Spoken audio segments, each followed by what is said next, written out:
This podcast is for educational purposes only and does not constitute financial, legal, or investment advice.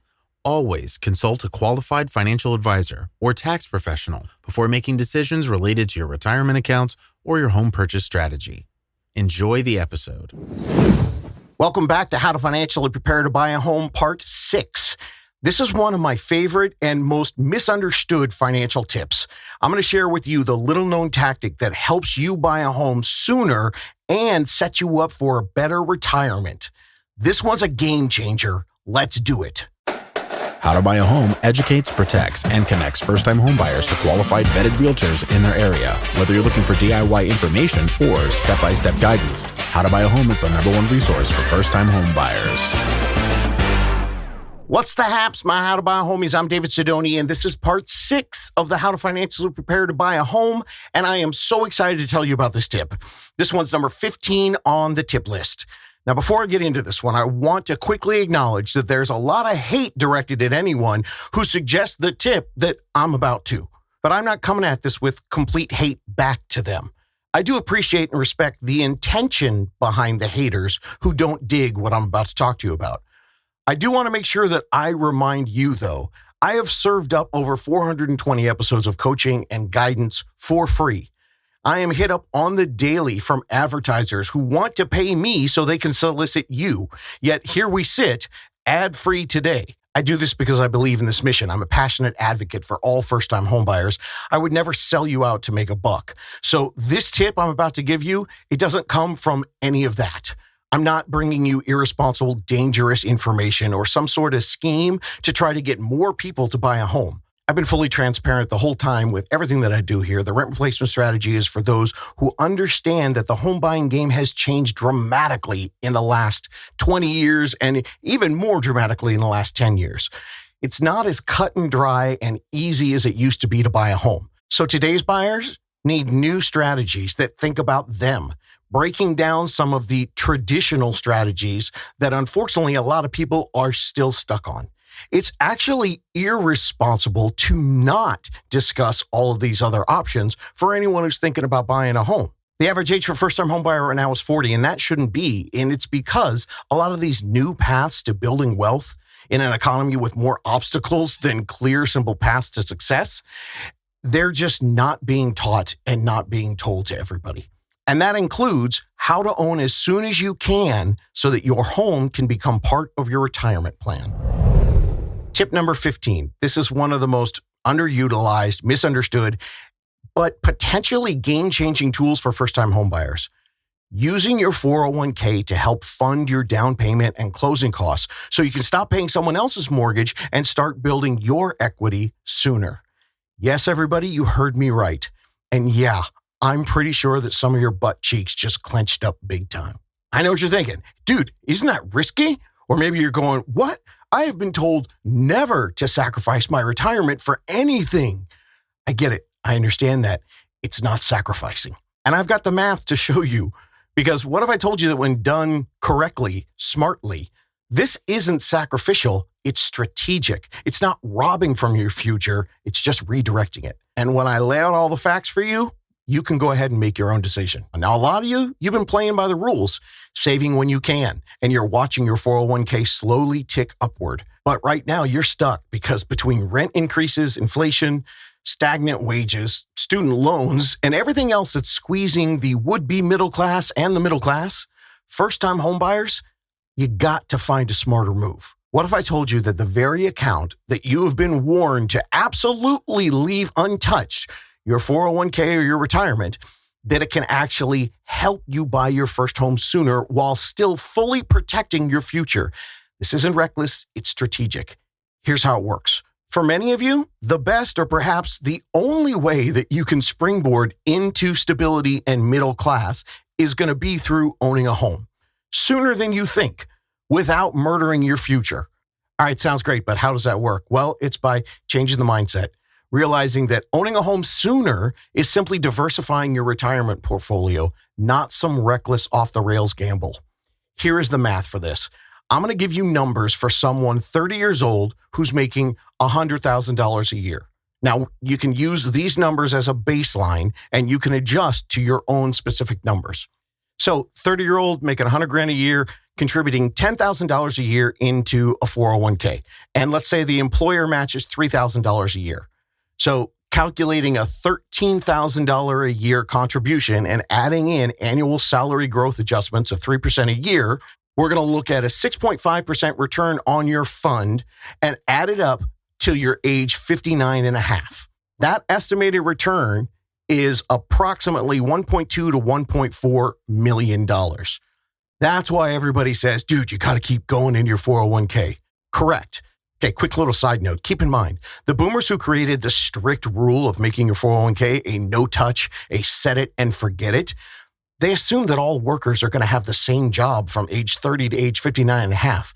Well, we all know that's not the norm these days. But to show you the true safety of the mathematical argument that I'm about to bring up, I'm going to show you the math like we're living in some perfect utopia, using a fully conservative formula, assuming that you stay at a job from 30 to 59 and you earn that $1.2 to $1.4 million, all from one company and one job. All right, if you took $25,000 from that 401k account today at 30 years old so you could buy a home, that would reduce, obviously, how much money you have in your 401k. That reduction would result in $137,000 off of the 1.2 and 1.4 of the estimate if you never touched it and you never took out that 25 grand. So accessing $25,000 a day to buy a $400,000 home at age 30. If you add a modest 4% annual appreciation to the home, which historically is conservative, at age 59 and a half, that home would be worth $1.25 million. Now, if you're 30 and you're paying $2,500 a month and you're working hard to save up for your down payment, but you're not buying a home yet, each year, that's going to cost you $30,000 in rent that's gone. So if it takes you 4 years to save up the extra $25,000 that you need to buy a home, that's going to be $120,000 that you've spent in rent, gone forever and doing nothing for your future. So with the very basic math in this example, you'd be borrowing $25,000 today in a no-fee, no penalty, non-taxable event allowed by the IRS against your 401k. And you'd be doing that with the intent of purchasing for your primary residence. Now, if you never paid it back, that's going to be $137,000 that you lose in 29 years. But by buying today, instead of waiting for 4 years to save it up, you gain $120,000 of money that goes towards your investment, not towards your landlord's. And homies, this is just the beginning. That's not nearly the entire equation. Because with a rent replacement strategy, you are now immediately using rent money for you, reducing the principal of the home that you buy at today's prices, not prices in 4 years, because who knows how much it's going to be then. Plus, you also get the 4 years of appreciation. You get free equity. You get tax advantages. I mean, looking at that appreciation alone, if we use that 100-year average of 4%, that means that a $400,000 home today is going to be worth $468,000 in 4 years. And going deeper into the math, that $137,000 that you would lose versus the $120,000 that you would lose if you rented for 4 years. Well, let's just talk about the $137,000 that you would lose off of 1.2 to 1.4 million. You could essentially pay that back when you are comfortable to do that from the withdrawal that you take from your 401k that will fund your house today. So I know I'm getting deep in the weeds here, but that $137,000 will actually be reduced by the time you're 59 and a half based on your repayment schedule. So there's an example. I'm going to get you into the details of how this program works. I promise I'm going to break it all down for you. But first, I want to reiterate the philosophy behind this. This is fully mathematically based. It's a lifeline for buyers in 2025 and 2026. And this is thought out in as much detail and in the complete same way as any investing and retirement plans are. In fact, this is more thought out than all of those because for some reason, financial advisors and investment advisors, they all dismiss the lost rent when they're trying to help you calculate what you can do with extra savings. They never discuss a rent replacement strategy where your biggest financial output for the clients that they're advising is dropping every 30 days with no return. So here's the mindset for it. You're not emptying your retirement fund to buy something luxurious that you can't afford. You're redirecting a portion of your retirement fund into another long-term asset, something that's going to fund your retirement. That being your home. Real estate now becomes a second leg of your retirement strategy. You get equity growth, you get forced savings, you get tax leverage, you get housing stability. And yes, I did say forced savings because every mortgage payment you make builds your net worth, working like a savings account. By using your 401k to fund your rent replacement strategy, you now have two set it and forget it retirement plans going. All this is a simple diversification of your retirement strategy. You're still contributing to your retirement. You're still building wealth, but you're also living in an asset that you control, avoiding rent hikes and lost years of appreciation. And now you have two streams working for your retirement instead of just one. And I know a lot of people think touching your 401k in any way is super risky. And I get it. I feel that. In the old days, I respected the people who taught this. But in today's market, I pose this question. What's riskier? Hoarding cash while your rent continues to go up and you're missing years of equity growth? Or cautiously using the resources you have right now to build something that you can live in and grows? Being a realtor here in Southern California for 20 years, I have had to walk hundreds of first-time homebuyers through this because it's the only way to get in. And it's actually a much more financially savvy way to utilize your income and the way that you disperse it. And when you do it right, it can be done safely, it can be done smartly, and it can be ultimately amazingly liberating. So for those of you out there looking to build multiple streams of retirement income, this is immediately diversifying your retirement portfolio edit. So for those of you looking to build multiple streams to your retirement income, maybe you thought that was something you couldn't do till later on. You can do it now. This is immediately diversifying your retirement portfolio by adding the safest investment vehicle there is without having to use any extra monthly money. This is a payment that you already budget for. Here's how it works. Breaking it down. There are two main ways that you can use your 401k to help you with a home purchase. The first one, you borrow from yourself, not a bank. You can usually borrow up to 50% of your vetted balance or a maximum of $50,000. And if you want to, once you have the funds, you can repay it through automatic payroll deductions. Now, there is an interest on that, but you're also paying that to yourself. Here's the kicker with this one. There are no early withdrawal penalties, no taxes paid, as long as you repay it. Now, check with your plan provider and your tax professional for specific details. Many of the buyers that I've coached who have their 401ks with the big plan administrators, they have repayment programs anywhere from 5 to 15 years. But when you look at the numbers, you're paying back yourself instead of your landlord, and you're able to loan yourself the money to make this purchase so you can start getting all the financial benefits of home ownership as soon as you can. Now, there's another way to take money from your 401k. Maybe you've heard of this one. It's called a hardship withdrawal. Now, this is something you can do for anything. It's a one-time withdrawal for a qualifying need, and buying a home fits under a qualifying need. But if you do it specifically for a primary residence, you can do that first one where there's no penalty and there's no taxable event. In a hardship withdrawal, you do have a penalty of 10% if you're under 59 years old. And you do have to pay it back, and you will have to pay some income tax. But it can still make sense if you're stuck in a high rent situation, and this gets you into a stable home and onto the wealth building track. So even in a hardship, think about that. If you had $25,000 today, and that meant you could buy a home, would it be worth it to you to pay that 10% penalty, that one-time fee of $2,500? I mean, then you'd be getting $23,500 today, so you could buy a home today and not wait the years it would take for you to be able to save that up. With where we are in the market when I'm recording this right now, maybe you could even hit the 2025, 2026 buyer's window of opportunity that I keep talking about before the prices spike up in the spring. I know that a lot of times here on the show, I tell you that you haven't been informed enough and that most of you can buy a home a lot sooner than you think. I've got the stats to prove it right here at How to Buy a Home, where 72% of the people that reach out and say that they're not going to be ready for 12 or 18 months get their keys in 4 months.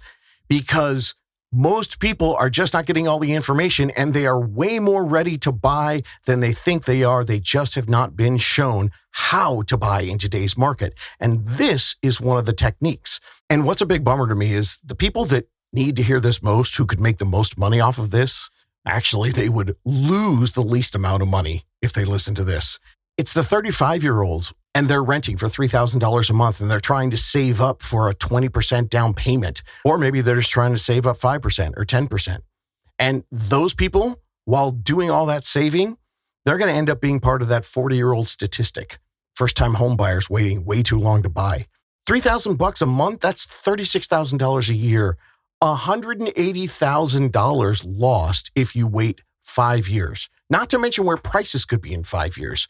Also, not to mention that you should at the very least be looking at 3% or 5% down payment options to see if you have enough to do it today. And I know that those people sitting in that situation think they're being safe by not touching their 401k, but actually they're just taking the smallest amount of information and doing the least possible to prepare for their future. This isn't a clickbait tactic to get you to buy a home quickly so some realtor can pay their rent next month. Yeah, I said rent because you'd be shocked to know how many first-time homebuyer specialist realtors don't even own a home themselves. And there's a reason that this tip is at the end of this series. This one's a little bit more advanced. And you don't have to do just this tip to make it happen. You can find your comfort level because this tip is just another piece of the entire rent replacement strategy that mathematically has been drawn up and tested. And it includes multiple different tactics. You've got the low down payment options, working with a PMI, mortgage interest rate buy downs, credits from the seller, down payment assistance programs and grants, gifts from your family. We've got changing your monthly savings contributions. More on that a little bit later in the episode. And finally, we've got finding the best real estate team so they can negotiate to lower your closing costs. And of course, what I just mentioned in this episode, using your 401k safely so you can own sooner and not miss yet another year of home appreciation. So when you're looking at potentially using your retirement, keep in mind, this is one tactic. And you can be supported by a specialized expert first-time buyer real estate team so that you are not stuck just saving on your own while you're waiting for things to make housing more affordable for you. You've got options. And this tip on using your retirement, I am talking to you 28, 30, 32, and 35-year-olds who've got a good retirement in place, and you're desperately trying to figure out what are you going to do to purchase a home because it's gotten so expensive. You're not losing or taking from your retirement savings. You're diversifying your retirement portfolio. You're reallocating funds for growth someplace else. If you want to have an investor mindset about it, think of it this way. Right now, your 401k is 100% dependent on Wall Street. You are stuck with all your eggs in one basket. But by buying a home, you're diversifying. You're adding real estate, a new asset class to your long-term wealth planning. And real estate includes different things than Wall Street. You've got equity growth, your home appreciation, your mortgage pay down, which is a forced savings account. You've got tax advantages, mortgage interest rate deductions, capital gains exemptions later on, and you've got housing stability with no more increases in your rent. I throw this out there because I know there's a lot of you out there thinking, man, I'd love to buy, but I don't have the funds. You already have the money. You're just looking in the wrong account. Your down payment is hiding in plain sight right there in your retirement fund. This is a new world. It's a new economy. The old American dream is dead, and the new dream has to be funded differently. You're in a situation where you've got to handle today's volatility. We got flat wages, inflation, student debt, high rents, and an economy that requires new strategic positioning so that you can provide a regular, normal level of safety and stability. Things are different than they used to be. And here's a final thought on the 401k diversification as part of your total retirement portfolio. Have you actively looked at your retirement savings in the last 1, 2, or 3 years? Have you looked at its performance? If you have you ever sat there and thought, you know what, this is going good. What's my next piece of the retirement puzzle going to be? What else am I going to invest in my retirement? Like if someone came up to you and said, you don't have to get another job, but I'm going to give you a second 401k today to guarantee double the security and the stability in your future. Now, I know you would do that, but that would be an extra savings that you have to come up with every month. When you diversify your portfolio by using some of your 401k for a home purchase now, you get years of contribution to your retirement using a monthly payment that you already make. And then you're building a second safety net, a second retirement vehicle. Any other investment that you try to build, that you try to make as your second one, you have to fund that with extra money. This one you're funding with the rent that you already pay. Now, if you want to hear some real life examples on how real life buyers in the past couple of years use their 401k, I put 6 of the best interview examples in the show notes. You can listen and hear how it helped them set up their financial future. Moving to the next tip, tip 16, changing and redistributing your savings budget to include a home. Now, once again, for the boomers and the ultra-conservative people out there, this tip is probably going to give them a panic attack. But when analyzed with savvy fiscal perspective, this is yet another growth strategy so that you can earn more by purchasing a home sooner. The strategy is changing and temporarily lowering your contributions to your retirement so that you have the funds to buy a home as soon as you can to add that second retirement vehicle. Now, some of you, maybe you don't have to pull directly from your 401k. You don't have to borrow against it because maybe you're putting in $2,000 a month to your 401k. Maybe you could reduce that from a $2,000 to $1,000, and then you could add that to your down payment savings fund and you could get there faster. Or maybe you already have a second or third savings account that you contribute to. This strategy, it's all the same concept. Now, I wholeheartedly believe that if you've got the means, it's always important to save for your retirement. I'm not saying stop all your saving and put it into a down payment fund. If your employer is matching a contribution to a 401k, obviously keep doing that. It's a free doubling of your money. But if you're decades from retirement and right now you contribute more than the match level that comes from your employer, considering lowering your contributions to the match number only, and then that extra money that you've been putting into savings or you've been putting into a retirement fund, redistribute that towards your down payment savings account. And that can be used to help you buy a home earlier so you can stop renting and start your rent replacement strategy and bring in that extra leg sooner to another stream for your retirement planning. The concept is pretty simple. You buy the house, you start a diversified solution, and later, when it's comfortable in your monthly budget, that's when you can return to more aggressive savings plans. You can create new extra savings knowing that you're sitting there with 2 automatic savings plans working for you instead of just one. So if you're saving above your employer match, whether it's to the 401k or to any other savings vehicle, here's the mindset shift. Your mortgage is an appreciating growth asset. It's just like your 401k, your Roth IRA, or any other investments that you contribute to monthly. So adding a home, that's 2 times adulting, or 3 times or 4 times if you have other stuff going on. It's the same concept. You're just adding a new one, except this one, you're not monitoring on a monthly statement that you get, and you get to live in it. And you pay for that mostly already, if not all of it already, with the money that you're already giving out to rent, and you've gotten 0 return on that. And again, this concept has multiple different layers, and they've all been formulated out. And there are even more gains with the asset that you have as a home because it's a savings and retirement vehicle as well as something that you can live in. These are things that you can't get from any other type of savings or investing. And a home also has something that none of the other ones have. I briefly mentioned the tax benefits to you earlier, but here's the breakdown on the extra savings that you get with a home. It's a bonus that you can only get with this type of quote unquote retirement vehicle. And it increases your profits more than any other. And you only get it with a home. It's the mortgage interest tax deduction. It's the greatest invention since the smartphone. And most of those deductions, you're going to get in the first 5 and 10 years of owning your home. What happens is you get a giant deduction every year, or if you spread it out, you can even do it so you get the deduction monthly and your paycheck gets way bigger. That, my friends, it is the holy grail of renting versus buying. It skews the numbers so in the favor of home ownership. And in fact, it's worth an entire other podcast. So check the show notes for episode 370. That's where I interviewed Dan, the first-time homebuyer tax man. And I say this with nothing but love. And I know some people don't fully understand this and maybe you're getting different advice. So I'm going to offer this with nothing but love. Don't listen to anyone who tells you that reducing or reallocating your established monthly savings plan into a home fund is sacrificing your future if they cannot fully explain to you the tax benefits that owning a home will have for you, especially in the first 5 years.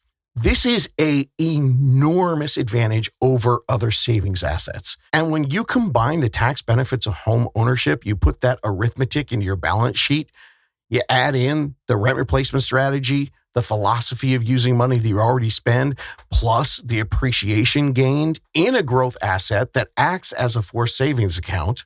Now you've got all that on your balance sheet, and the true sacrifice of your future that people are trying to save you from, the true sacrifice mathematically is renting for any longer than you need to. When you have options at your disposal to diversify and add a home onto that balance sheet. In many ways, redirecting your savings to make this purchase as soon as you can, it mathematically is a far better fiscal opportunity than even an employer-matched 401k funds. And I've got people who are saving like $1,000 a month. And when they go to buy a home, their new payment is $1,000 more than their rent. And then they're like, David, well, what do I do now? I was saving $1,000 a month before I bought a home. I had one episode, I don't remember the number. Let's try to find it, JT. It was Joelle. Remember that one?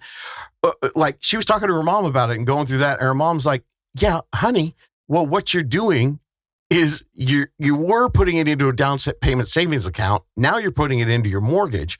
That mortgage is just another savings account. So it's not like you're reducing your savings. You're just moving it from your down payment fund to now you got to pay $1,000 more for your mortgage. Now that goes into your house, and that's a forced savings account. How many times in this episode can I say forced savings account? Homies, the math is there, but unfortunately, I know too few people understand it, and too many people are so fearful right now. They're paralyzed by emotion, and they think that their only option is to stick with the old set it and forget it plan. They've been told that that's going to be the only way to secure your future. So they struggle. They keep saving in other places, hoping for a change, and housing is suddenly going to become more affordable for them, while the real opportunity for real financial stability is passing them by every single day. So with that in mind, let's discuss tip number 17. All the same concept, but this works with your IRA, your IRA. It's another tactic that I swear it sounds too good to be true. But with an IRA, you can take up to $10,000 out without the usual 10% early withdrawal fee if you're a first-time home buyer and you use it to buy or build your main home. All you have to do is pay taxes on it, and that can differ depending on the type of IRA that you've got. So that's another amazing option that you should explore. If you do have an IRA, check it out with your tax and your lender professionals. Find out if you can get the full 10K. And if you can, think of it this way. If you can, but you do have to pay taxes on it, so you take 10K out and you get $8,000 after taxes. You just paid $2,000 to loan yourself $8,000, and you didn't have to pull that $2,000 from the bank. It comes directly from that money that's sitting there, and that $8,000 could be the final piece that you need to go out and start shopping for homes next weekend. All right, tip number 18. I already mentioned this one to you, but tax benefits for first-time homebuyers are beautiful and bountiful, and for you spreadsheet nerds, you must add these columns to your sheet. This is the only way for you to see the true fiscal benefits of owning versus renting. Even if your new mortgage payment on paper looks more expensive than your current rent. I understand how it looks on paper when your rent is $2,000 and your full PITI payment is $3,500. But what if I told you that's not the full picture? What if you're looking at the wrong paper? Get to know the mortgage interest tax deduction numbers and how those numbers can drastically change your numbers. Full details in episode 370, links in the show notes. All right, let's go to the next tip, tip number 19. And yeah, this is another one of those tips that is just truly outlandishly misunderstood. I don't know who or why people out there started saying that PMI is the worst thing that you could do and you're an idiot if you pay PMI. PMI is the private mortgage insurance that you pay monthly when your down payment is under 20%. And there are people out there, including freaking financial gurus, who swear that you're an imbecile if you don't put 20% down on a house and end up paying PMI because that's a financial albatross. Okay, gang, I'm not going to get upset at those people. I've done that in other episodes. How about I just give you the math? On a $400,000 home, if you put 20% down, you have to have $80,000 in the bank. Now, if you had $30,000 in the bank, you could do 5% down on the closing costs, but that means, oh no, you'd have that horrible, terrible, financially stupid PMI payment. That PMI payment is only $75 to $100 a month. So how many years, if you're sitting there with $30,000, but you've been told you're an idiot unless you put $80,000 down, how many years would you need to save up $50,000 so that you're not an idiot? And how much money would you lose paying just $75 or $100 a month? I mean, I think $1,200 a year is going to be a heck of a lot less than your rent, the appreciation, the tax benefits, and all the stuff we've been talking about the whole episode. The math is simple, but you know what? If you're not convinced, I am begging you, please listen to the episode where I go into even more mathematical detail. And then, honestly, just listen to those and you decide. It's episodes 198. That one's called PMI is a Privilege. And episode 216, that one's called Still a Privilege and Still Not the Devil, PMI. And I mean this wholeheartedly. Don't believe my words, believe the math. The people saying that PMI is going to crush your financial future, I really get bummed out because those people are demolishing your financial well-being with this outdated, unsubstantiated, mathematically, absurdly incorrect advice. Wow, that was a lot. All right, JT, put that 198 and 216 in the show notes. I still have a couple of tips left, but I'm going to save those for the final installment of this series. So here's one last thought on the tips that I laid out for you today. If this podcast brought up more questions than answers, good, fantastic. This is a big deal. And I want you to see everything and understand everything. So those questions will help you get there. I want you ready to face the evil high rent monster head on, armed with facts, a barrage of weapons in the form of knowledge. The answers are in the math. And if you've got more questions on how to build your personal spreadsheet, the episodes in the show notes go deeper into some of the topics we talked about today. And of course, you can always go to howtobuyahome.com and just ask me directly your personal questions. You're not alone in being someone out there with questions. You're not alone if you've got a little fear, and you're not alone if you've still got some confusion. But it's absolutely not impossible with the right coaching and the right team. You can do this. Looking for more DIY education or your own personal step-by-step guidance through the home buying journey? Since 2019, How to Buy a Home has been the #1 resource for first-time home buyers. So visit howtobuyahome.com to get started.